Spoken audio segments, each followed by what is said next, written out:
మా వాళ్ళు 5 కిలోమీటర్లు నేషనల్ హైవే మీద నీ ర్యాలీకి పెర్మిషన్ ఇచ్చారు. పెర్మిషన్ ఇచ్చారు కాబట్టి వెహికల్ కూడా అలాగ వెళ్ళిపోయింది. అయ్యయ్యో ముందుకెళ్ళిపోయింది వెహికల్. మనం వేసుకున్న ప్లాను దాటిపోయింది. మళ్ళీ వెహికల్ వెనక్కి తీసుకొచ్చి పక్కనున్నటువంటి ఒక సర్వీస్ రోడ్లోకి వెళ్ళి సెట్టింగ్ అంతా నా కారు కరెక్ట్గా పలానా ప్లేస్కి వస్తుంది, వచ్చేటప్పుడే మనం అనుకున్న ప్లాన్ సక్సెస్ అవ్వాలని ముందు ఒక ప్లాన్ వేసుకున్నారు. ప్లాన్ ప్రకారమే జరిగింది.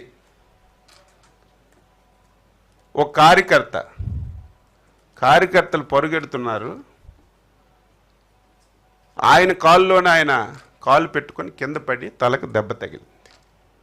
వెంటనే సెకండ్లో పోలీసులు లాఠీ చార్జి, పోలీసులు సితకబాదీశారని సాక్షి పేపర్లో స్క్రోలింగ్లు, సోషల్ మీడియాలో విపరీతంగా ట్రెండ్ చేశారు. ఏమనుకుంటారు అమాయకులు? పోలీసులు ఏదో లాఠీ చార్జి చేశారు, కార్యకర్తలు కొట్టేశారని. ఆ వ్యవహారం జరిగింది.